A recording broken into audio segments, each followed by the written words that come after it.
Welcome. I am so glad to be in the land of the living.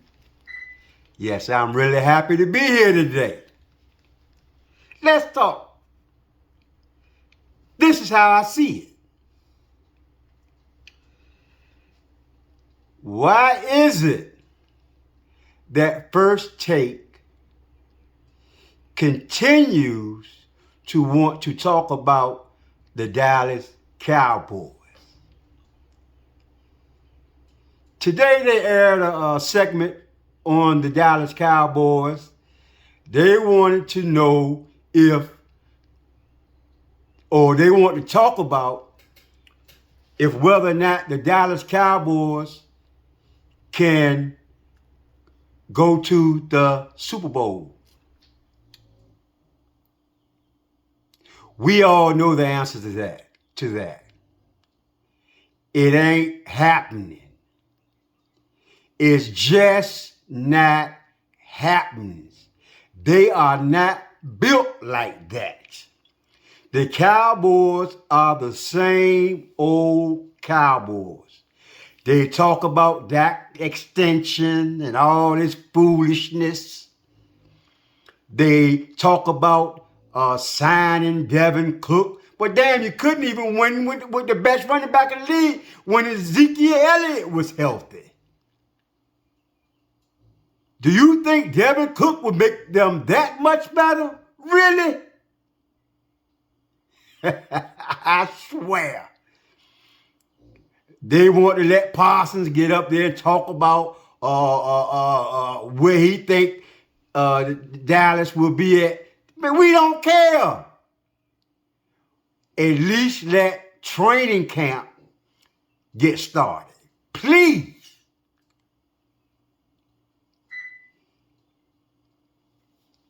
The game last night. Very good game. Very good game. It was different. It was more or less what you would say a defensive battle. Both teams, they played hard. They had difficulty scoring the basketball. And like I just said, that could be very well due to the outstanding defensive play by both teams. Now, congratulations to the Denver Nuggets. And by the way, my prediction came to pass. Give me a pat on the back or an applause. My prediction came to pass. I picked Denver in 5. And here we are. Now, I want to throw this out there because you know me. I pay attention, and it's part of my job to see what everybody else is saying and just compare and whatnot. And if they get it, if it's something that needs to be brought to you all's attention, I'm here to make it known. Now, this is for, you sports fans, you real sports fans. Perkins and Monica, you all got it wrong. I think you all been hanging around Stephen A too much. And the way you all pushed that narrative that the Miami Heat was going to beat Denver, I mean, like, really? You guys are supposed to be the experts. Now, I'm not saying you're supposed to be perfect, but when you put it out there, I want you to know we'll watch. And then you can't turn around, Monica, the next day and say, well, Butler was hurt. And no, because you said if you think he was hurt, you knew that yesterday when you predicted Miami to win. Why would you pick Miami to win if you felt like Butler was hurt? Don't wait till after they lose and then turn around and tell me, oh, Butler was hurt. No, we're not going for that. That's not what we do here. I mean, that's just how I see it. Joker, once again, did his thing last night. And I want to give a big shout out to him because for the first time in the NBA Finals history, he led in all categories, which was rebounding, assist, and points. Of course, he did, and he finished up with 28 last night to close the deal. But that, I think, is pretty remarkable on the Joker's part. The brother can ball. The brother, he knows the game. Now the discussion is coming up is whether or not he's one of the best ever. Pump your brakes. Okay? Pump your brakes. Let's not take it there just yet. Now let me tell you something. Throughout this series, I've been watching him, and as a matter of fact, I haven't really watched him that closely up until now. And for what little bit I've seen, he does have the potential of becoming one of the best ever. And if you notice, I said one of the best ever. You see, I don't get into the GOAT conversation. This is how I see it. The best ever is who you like. The best ever is an opinion thing. Michael Jordan, LeBron James, Kobe Bryant, Magic Johnson, Larry Bird, Kareem Abdul-Jabbar. It's who you like. I think, personally, it's a generational thing. If you was back in the days when Michael Jordan was playing, then you will probably think that Michael Jordan is the greatest ever.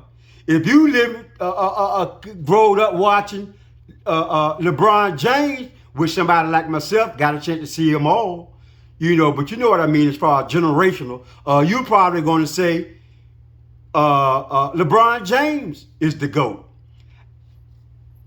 Let's leave that alone. Like who you like. All of them could ball. All of them were great players. One might have edged the other out just a little, but it's all about what you like in a basketball player. Personally, I'm a Magic Johnson man. I like the fact that he took the point guard position to a whole nother level by him being 6'9" and can get up and down the floor and pass the ball the way he can, and also play all 5 positions. We'll never forget the time when Magic had to play center and his rookie year and won the championship.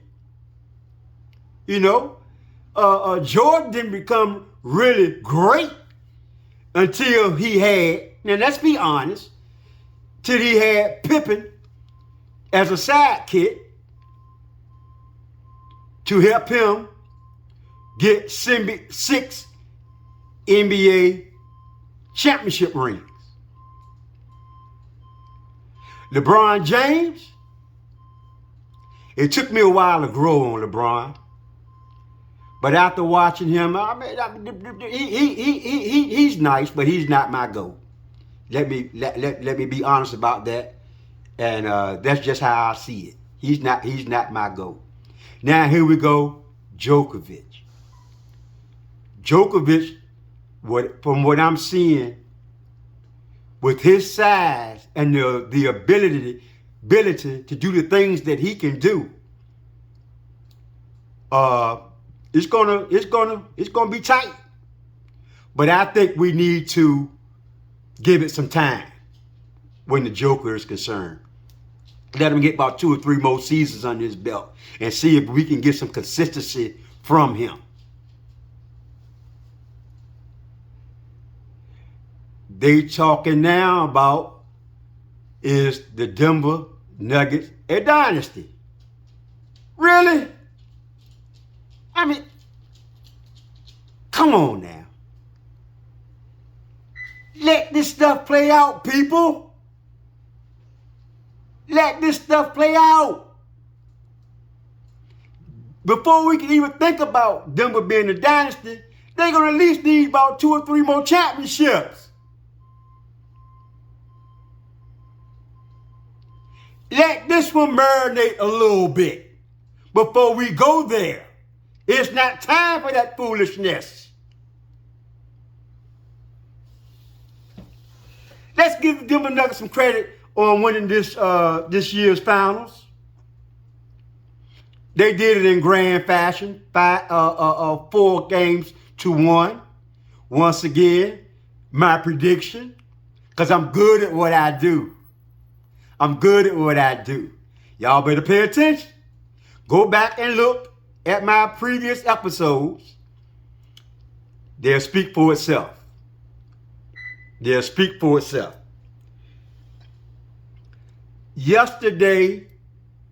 Last night was a defensive played basketball game.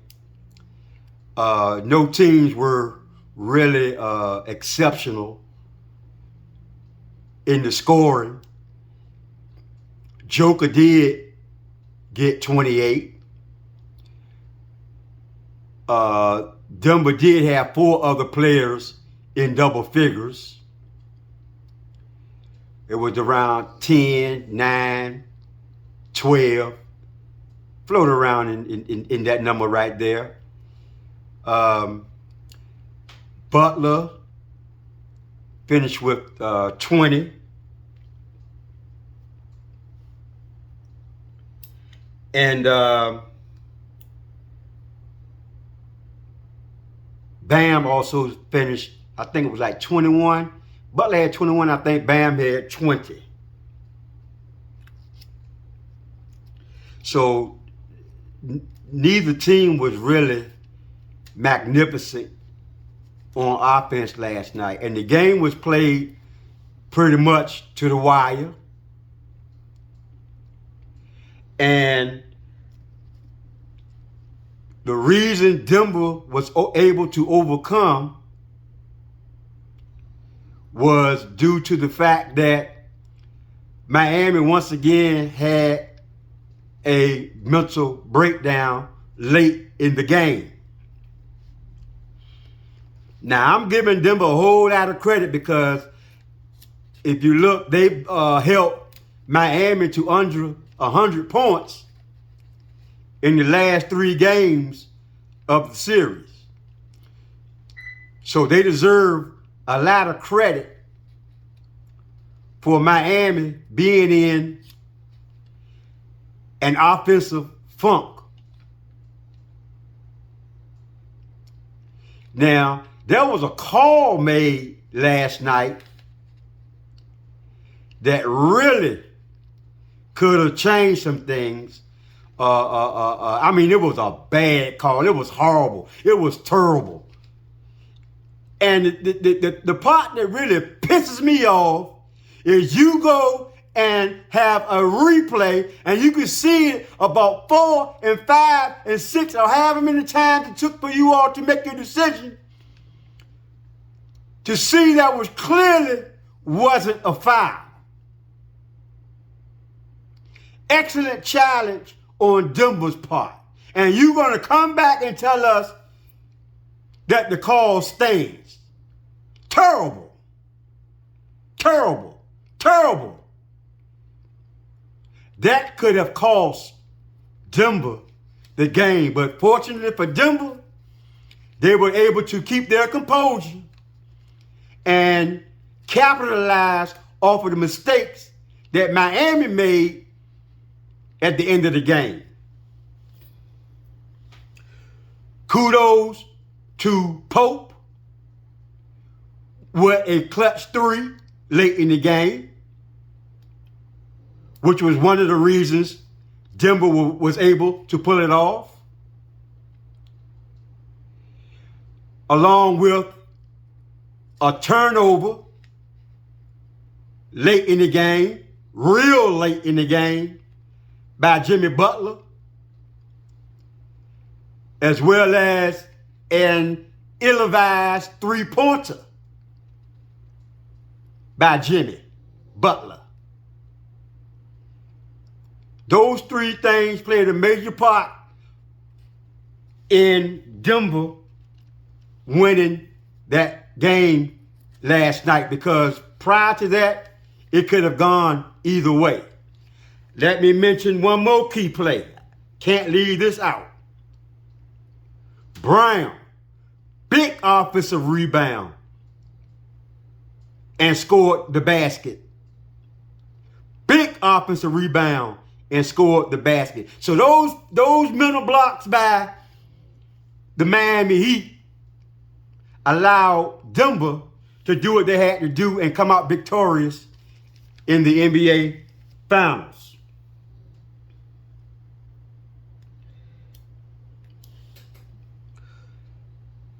I can't tell you what happened to Jimmy Butler on last night.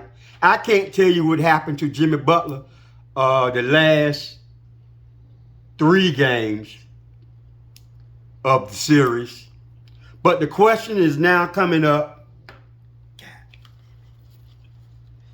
is Jimmy Butler a superstar? How I see it, the answer is no. Jimmy Butler is not a superstar. Jimmy Butler is a star. Jimmy Butler is a hell of a basketball player. But Jimmy Butler is not somebody you hurry up home from church to go play a basketball game on TV. That's not Jimmy Butler. We ran home straight out the church to watch Michael Jordan. We ran home straight out the church to watch Magic Johnson. Jimmy Butler, let me say, you cannot be on and off and be a superstar. I will say this. The Joker is a superstar. The Joker is the price of admission. I mean, that's just how I see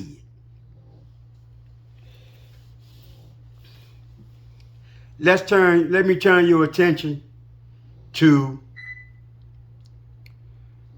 the New York Giants, which is trending right now.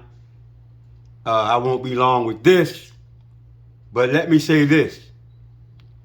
Pay Saquon Barkley. Pay the man. I don't know where you owners are getting off right now. I don't know why you all are getting off right now, getting the kick out of making these players wait for their money. You all are billionaires. You making a shitload of money. Pay your people that's helping you make it. The New York Giants do not go to the playoffs without Saquon Barkley last year. He was healthy, and him being healthy showed you what he is capable of, and he deserves to get paid. You paid Daniel Jones. Daniel Jones don't take you to the playoffs without Barkley. You all have only been to the playoffs twice since 2014. Then you finally make it back to the playoffs last year. Now you want to take a step backwards. That's ludicrous. Sign Saquon Barkley. Las Vegas Raiders. I'm not going to talk about it. You know what? I'm going to leave it alone. Hey, I enjoyed you all. Hope you enjoyed me. I'll see you all on episode 5. Love you.